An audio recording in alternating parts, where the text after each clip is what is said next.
Yes. Sir ఇప్పుడు మరి ఏదైనా కూర చేసుకోవాలంటే ఆయిల్ అనేది మనకు కావాలిగా. Groundnut oil, sunflower oil, నువ్వుల నూనె ఇలాంటి చాలా ఉన్నాయి. కుసుమలు ఆ! రకరకాలు ఉన్నాయి. కొబ్బరి నూనె టాప్ అండి. కొబ్బరి నూనె చేసుకోగలిగితే కొబ్బరి నూనె మీకు టేస్ట్ నచ్చకపోతే పల్లీల నూనె తినండి, హ్యాపీ, నో ప్రాబ్లం.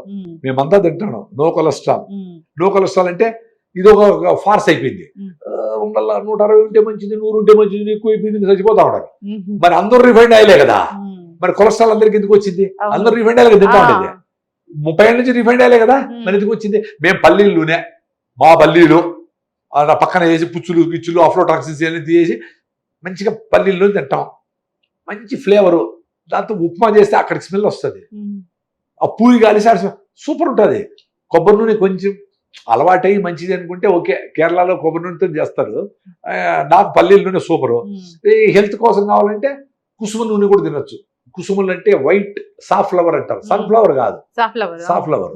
సన్ఫ్లవర్ మన క్రాపే కాదు అసలు. సన్ఫ్లవర్ ఆయిల్ ఇంత సన్ఫ్లవర్ పంటే లేదు, ఎక్కడ చూసిన సన్ఫ్లవర్ ఆయిల్ ఉంటుంది అని నాకు తెలియదు.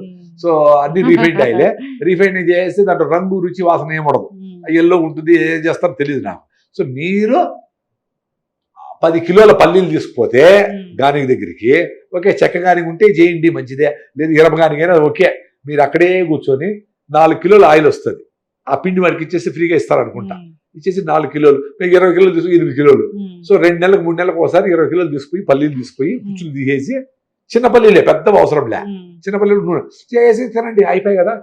మీరు అక్కడే ఉండాలి, అయితే మీరు పోయేసి రాండి అంటే పోకూడదు, అక్కడే కూర్చోండి. ఆ నూనె వచ్చే వరకు తీసుకొని పోవాలి. ఆ నూనెని మీరు కొంచెం పెడితే కొంచెం ఫిల్టర్ అయిపోతుంది. ఆ ఫిల్టర్లో ఉండే ఆర్గానిక్ మ్యాటర్ మీరు ఏదైనా నలిపినప్పుడు ఆర్గానిక్ మ్యాటర్ కూడా ఆయిల్ లేక వస్తుంది. ఆర్గానిక్ మ్యాటర్ భిన్న బర్న్ అవుతుంది. ఆయిల్కు బాయిలింగ్ పాయింట్ ఎక్కువ, అందుకే మాడుతా చూడండి మీరు. వేసిన పూరి మాడు తినకూడదు, మంచిది కాదు. అందుకే ఫిల్టర్ చేస్తా ఉన్నారు. ముందు బట్టలో ఫిల్టర్ చేసేవాడు, లేదు బయట పెట్టేస్తే కొంచెం ఎండలో కొన్ని రోజులు అది చిన్నగా సెటిల్ అయిపోతే పైన ఆయిల్ వాడేవాళ్ళు, కింద మిగిలిపోయినది మళ్ళా గానికి వేసేవాళ్ళు, అది మళ్ళీ గానిలో తిరిగి మళ్ళీ ఆయిల్ వస్తుంది. అంత టైం లేదు కాబట్టి ఫిల్టర్ చేస్తాం. మేము ఫిల్టర్ చేస్తాం ప్రకృతిలో. మేము గానుగులు ఆడిన తర్వాత ఒప్పేగ్గా ఉంటుంది, అంటే సీతుల్లా ఉండదు ఆయిల్, అది కొంచెం మడ్డిగా ఉంటుంది. సో మడ్డిగా ఉండేది ఆర్గానిక్ మ్యాటర్. ఆర్గానిక్ మ్యాటర్ ఏంది, వేసినప్పుడు కాల్చినప్పుడు మాడుతుంది, మాడకూడదు. అందుకని దాన్ని బట్ట ఫిల్టర్లో ముందు పాతకాలంవే దాంట్లో పంపిస్తే అంత మడ్డంతా దాంట్లోకి వచ్చేస్తుంది, ప్యూర్ ఆయిల్ వస్తుంది. అందుకని మా ఆయిల్ ఇప్పుడు క్లియర్గా ఉంటుంది. దాంట్లో కొంతమంది ఏమైనా కలుపుతారా, ఏం కలుపుతాం సమయం, మీరేం తింటారో మేమే అది తింటాను, ఇంక కలిపేది ఎందుకు? నార్మల్ గా నేచరే మంచిది ఇస్తా ఉంది. మళ్ళీ ఎవరో చేసి ఏందో కలర్ చేసి, మీరు తెల్లది కావాలంటే ఆ చక్కెరతో బెల్లం చేసి, దాన్ని ఎల్లో కావాలంటే ఎల్లో ఆక్సైడ్ వేసి మీరు కోరుకుంటా ఉండరు. తెల్లగుండల్లా, పేస్ట్ తెల్లగుండల్లా, మనుషులు తెల్లగుండల్లా అని మీరు కోరుకుంటా ఉంటారు. కాబట్టి ప్రపంచం అంతా దానికి రెడీ చేస్తా ఉంటారు. తెల్లగా మైదా, తెల్ల చక్కెర, తెల్ల ఉండే బెల్లము, తెల్లగుండల్లా మొత్తం చక్కెర, అన్ని తెల్లగుండల్లా. ఆ అమ్మాయిలు అబ్బాయిలు కూడా తెల్లగా ఉండాలా, ఇంకెట్టున్నా పర్వాలే, ఇంకే క్యారెక్టర్ ఉన్నా పర్వాలే అని తెల్లగా ఉండేదానికి ఎక్కువ ప్రయోజిస్తాం. మరి జాగరి మంచిదేనా? Super super. జాగరి మామూలు చెరుకుదైనా, తాటి బెల్లం ఓకే అందరికీ వీలు కాదు, తాటి బెల్లము కరెక్ట్ గా చేస్తా ఉంటారా లేదా యాక్సెస్ తెలియదు. ఇంకా కూడా అక్కడక్కడ చెరుకు వేసి బెల్లం చేస్తారు. అక్కడ మీరందరూ తెల్ల కోరుకుంటారు కాబట్టి దానికి కెమికల్స్ వేస్తారు, హైడ్రోస్ అని ఇదని అదని. చెరుకు ఊరికే పండుతుంది, బ్లాక్ సాయిల్స్ అయితే నీళ్ళు కడతాంటే పండుతుంది, దానికి యూరియా డిఏపి ఏం అవసరం లే.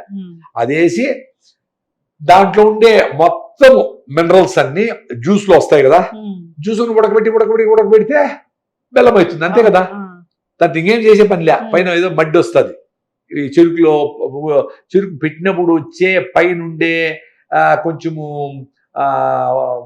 పుల్లలు ఇట్లా పిసులు అట్లాంటివన్నీ పైకి తేలుతాయి బాయిల్ చేసినప్పుడు. దాన్ని 1వ పొంగు, 2వ పొంగు, 3వ పొంగు అంటారు, పైకి పొంగుతుంది. అప్పుడు తీసేస్తే అయిపోయా. అది సాయిల్ బట్టి ఒక దగ్గర నల్లగా వస్తుంది, ఒక దగ్గర ఎర్రగా వస్తుంది, ఒక దగ్గర తెల్లగా వస్తుంది. చిత్తూరులో అరగొండ అనే ప్లేస్ ఉంది, అరగొండ బెల్లం అంటే ఫేమస్, అది తెల్లగా వచ్చేది. ఇప్పుడు అక్కడ బెల్లమే లేదు, చెరుకే లేదు. ఇన్ని పాలు పోసి చెరుకు పాలు ఉడకబెట్టి ఇంత చక్కెర వేసి తిప్పేసి బెల్లం చేస్తాడు. అందరికీ తెలుసు. మీరు మీ షాపులో మీరు వెళ్ళి ఈరోజు మీరు షాపులో కొంటారు, మీరు క్లోజ్ అయింటారు కదా, ఏం చక్కెర బెల్లం అంటా ఉంటారా, ఏంటది అని అడగండి. అవును మా చక్కెర బెల్లమే, మామూలు బెల్లం కావాలంటే అది కొంచెం నల్లగానో ఎర్రగానో పసుపుగానో ఉంటుంది. చక్కెర బెల్లము ఇట్లంటే పొడి అయిపోతా ఉంటుంది, మనం ఏదేదో మంచిదని తినేస్తా ఉంటాం. ఇప్పుడు మామూలు బెల్లం అంటే ముద్దలాగా ఉంటుంది, ముద్దలాగా ఉంటుంది. మాదైతే పగల కొడితే కొంచెం బంకలాగా సాగుతుంది, అది డిఫరెంట్ గా ఉంటుంది, సాయిల్ని బట్టి కూడా వస్తుంది. అంటే అన్ని ఒకటే రంగం ఉండాలని ఏం లేదు, కొంచెం బిస్కెట్ లాగా క్రిస్పీగా కూడా ఒరిజినల్ బెల్లం ఉండేవి ఉన్నాయి. దాంట్లో హైడ్రోసులు గిడ్రోసులు ఏమి వేయకుండా, తెల్లగా వచ్చే దానికి ఏమి వేయకుండా అది చేస్తే సూపర్. దాంట్లో అన్ని మినరల్స్ ఉంటాయి. దానికే బెల్లంలో ఉండే మినరల్స్ దేంట్లో లేవు కాబట్టి రాయలసీమలో తిరణాలు జరుగుతాయి. తిరణాలు అంటే ఏంటి, పిల్లలందరూ ఈ బండి ఆ బండి తిరగడం, చక్రాలు తిరగడం అని పట్టించుకోరు కదా, ఏమి భోజనం గీజనమే ఉండదు, డిహైడ్రేషన్ అవుతుంది. పర్టికులర్ సమ్మర్ లో సాల్ట్స్ అన్ని పోతాయి కదా, నీళ్ళు కూడా తాగరు. సో వాడేమి పానకం బండ్లు పెట్టేవాళ్ళు ఫ్రీగా.